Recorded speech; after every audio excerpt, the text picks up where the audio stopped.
எண்ணங்களை செயல்படுத்தும் பிரபஞ்சத்திற்கு நன்றிகள் கோடான கோடி. நாம் ஒவ்வொரு ஸ்தானத்தில் இருக்கும்போதும் ஒவ்வொன்றை எதிர்பார்ப்போம். குருவாக இருந்தால் சிஷ்யன் தன்னிடம் பணிவுடன் இருக்க வேண்டும். சிஷ்யனாக இருந்தால் குரு தன்னை பெருமைப்படுத்த வேண்டும். தாயாக இருந்தால் குழந்தை தன் அரவணைப்பிலேயே இருக்க வேண்டும். தந்தையாக இருந்தால் நான் சொல்வதை மட்டுமே குழந்தைகள் கேட்க வேண்டும் என்றும், குழந்தையாக இருந்தால் தனக்கு தெரிந்ததை முதலில் தந்தையிடம் காண்பிக்க வேண்டும் என்றும் தோன்றும். இதில் தான் சொல்வதை மட்டுமே கேட்க வேண்டும் என எண்ணும் தந்தையிடம் தனக்கு தெரிந்ததை காண்பிக்க நினைக்கும் குழந்தைக்கு தந்தையால் ஏற்பட்ட சாபத்தையும் அதனால் உருவான மற்றொரு கீதையான அஷ்டவக்ர கீதையையும் பற்றி இங்கு காண்போம். முன்பொரு காலத்தில் உத்தாலகர் என்ற குரு இருந்தார். அவருக்கு சிஷ்யனாக ககோலர் இருந்தார். ககோலருக்கு குருவின் அறிவுரை ஏதும் மண்டையில் ஏறவில்லை. ஆனால் குருவுக்கு தொண்டு செய்வதிலும் அனைவரிடமும் பணிவுடன் இருப்பதிலும் சிறப்பு வாய்ந்தவராக இருந்தார் ககோலர். ஒருமுறை குருவின் முன்னிலையிலேயே மற்ற சீடர்கள் ககோலரை ஏளனம் செய்தனர். கல்வியே வராது, இவன் ஏன் குருகுலத்திற்கு வர வேண்டும் என கூறி சிரித்தனர். இதனால் மனம் உடைந்து போனார் ககோலர். இதை கண்ட உத்தாலகர் தனிமையில் ககோலரை அழைத்து, ககோலா, எனக்கு தெரிந்த வேதங்கள் அனைத்தும் உனக்கு தெரிய கடவது என்று ககோலரின் நெற்றியில் கையை வைத்தார் உத்தாலகர். உடனே அனைத்தையும் அறிந்தார் ககோலர்.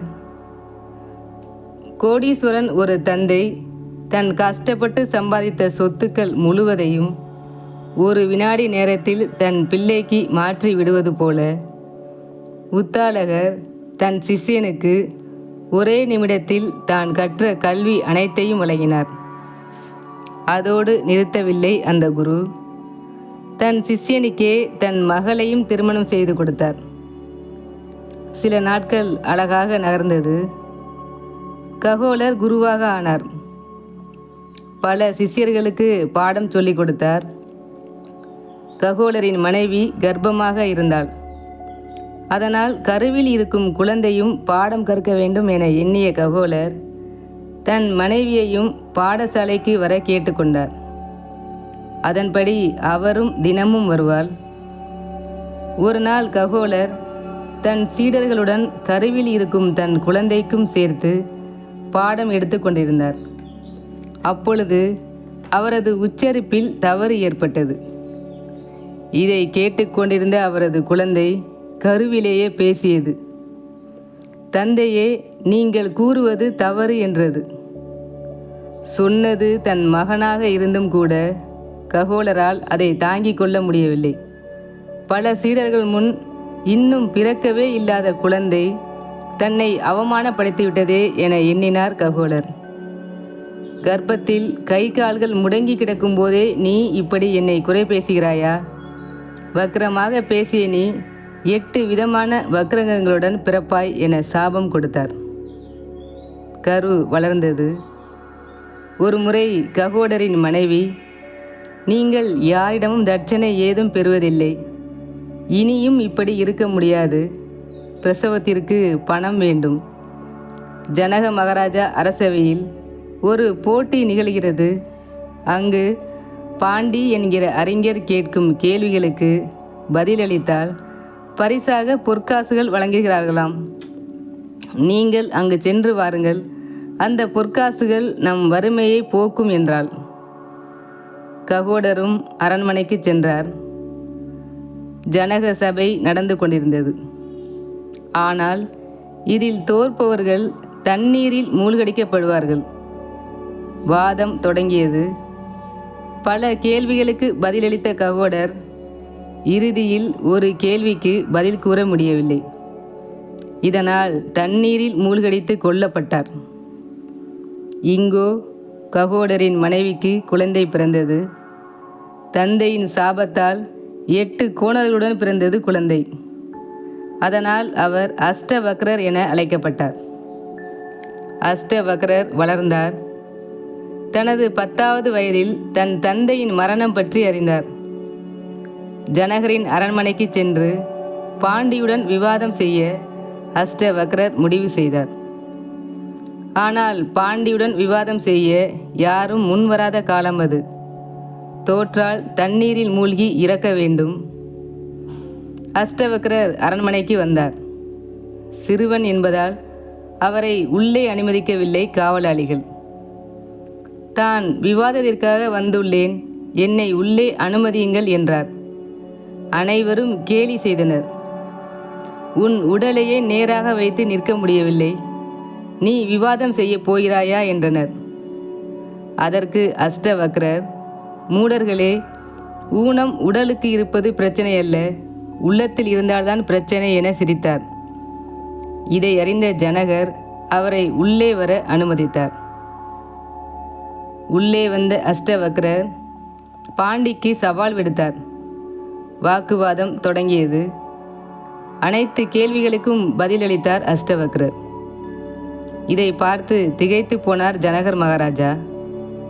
இறுதியில் பாண்டி தோல்வியுற்றார். தோல்வி அடைந்தவர்கள் தண்ணீரில் மூழ்க வேண்டும் என்பதே நியதி. அதன்படி பாண்டியை தண்ணீரில் மூழ்கடிக்கச் செய்யும்படி அஷ்டவக்ரர் கூறினார். அதற்கு பாண்டியோ, மேதாவியே, நான் வருண பகவானின் மகனாவேன். என் தந்தை 12 வருடங்களாக ஒரு யாகம் வளர்க்கிறார். அதற்கு பண்டிதர்கள் தேவைப்பட்டார்கள். அதன்படியே நான் தோற்கும் அனைவரையும் தண்ணீரில் மூழ்கடித்து அங்கு அனுப்புவேன். உன் தந்தையும் இன்னும் இறக்கவில்லை. என் தந்தையின் யாகத்தில் உள்ளார் என்றார். உன் தந்தையை இப்பொழுதே இங்கு வரச் செய்கிறேன் என்று ககோடரை அழைத்தார். தண்ணீரிலிருந்து உயிருடன் வெளிவந்தார் ககோடர். அஷ்டவக்ரர் தன் தந்தையை பார்த்து வணங்கினார். பாண்டியோ, இவர்தான் உங்கள் மகன். என் அனைத்து கேள்விகளுக்கும் பதிலளித்து என்னை தோற்கடித்தான். மேதாவியை தாங்கள் பெற்றுள்ளீர்கள் என்றார். அப்பொழுதே தன் தவறை உணர்ந்தார் ககோடர். தன் சாபத்தினால் குழந்தை அஷ்ட கோணருடன் இருப்பதைக் கண்டு கண் கலங்கினார். சாப நிவர்த்தியாக சமங்கா நதியில் நீராடச் சொன்னார். அஷ்டவக்ரர் ஆற்றிலிருந்து வெளியே வந்ததும் அனைத்து குறைபாடும் நீங்கியது. நடந்ததை எல்லாம் பார்த்து கொண்டிருந்தார் ஜனகர் மகாராஜா. அஷ்டவக்ரரின் புலமை அவரை மிகவும் கவர்ந்தது. தன்னை சீடனாக ஏற்றுக்கொள்ளும்படி அஷ்டவக்ரரிடம் வணங்கி நின்றார் ஜனகர் ராஜா. அதற்கு அவரோ, நான் என்ன சொன்னாலும் நீங்கள் செய்வீர்களா என்றார். நிச்சயம் செய்வேன் என உறுதி கூறினார் ராஜா. அஷ்டவக்ரரே, நான் இப்பொழுது செல்கிறேன். நான் காட்டில் இருப்பேன், நீ என்னை தேடி வா என்று சென்றார். சில நாட்கள் கழித்து ஜனகர் அஷ்டவக்ரரை தேடி காட்டுக்கு சென்றார். ஒரு ராஜா காட்டுக்கு சென்றால் அவரது காவலர்களும் மந்திரியும் செல்வார்கள். அதன்படியே தன் பரிவாரங்களுடன் ஜனகர் காட்டிற்கு சென்றார். காடு அடர்த்தியாக இருந்தது. அனைவரும் அஷ்டவக்ரரை தேடினர். பல மணி நேரமானது. ஜனகர் தனியே சென்றார். காவலாளிகளையும் மந்திரிகளையும் காணவில்லை. தனியே சென்றார். ஒரு மரத்தடியில் அஷ்டவக்ரர் அமர்ந்திருப்பதை பார்த்தார் ராஜா. குதிரையில் இருந்தவாறே அஷ்டவக்ரருக்கு வணக்கம் கூறினார். வக்ரரே, என் சேனைகளையும் மந்திரிகளையும் காணவில்லை. உங்களை தேடியே வந்தார்கள், பார்த்தீர்களா என்றார். அதற்கு அஷ்டவக்ரரோ, உன்னையே தொலைத்துவிட்டு திரிகிறாய், நீ மற்றவரை தேடுகிறாயா என்றார். உடனே குதிரையிலிருந்து கீழே இறங்க காலை தூக்கினார் ஜனகராஜா. அப்படியே நில் என்றார் அஷ்டவக்ரர். அதாவது குழந்தைகள் சிலை போல் நின்று விளையாடுவார்கள். அப்படியே நில் என்றால் எந்த நிலைமையில் இருந்தாலும் குழந்தைகள் அப்படியே இருக்க வேண்டும். இது ஒரு விளையாட்டு. இதைப்போல் ஜனகர் நின்றார். ஏன் என்றால் அஷ்டவக்ரர் என்ன கூறினாலும் அதை அப்படியே செய்வதாக வாக்கு அளித்திருந்தார் ஜனகர். நேரம் ஆனது. உடல் வலித்தது. இருந்தாலும் அப்படியே நின்றார். பல மணி நேரமானது. சிறிது நேரத்தில் உடல் இருப்பது மறந்தது மனதிற்கு. தனி உலகத்திற்கே சென்றார் ராஜா. பின்னர் அஷ்டவக்ரர் கீழே இறங்கு என்றார்.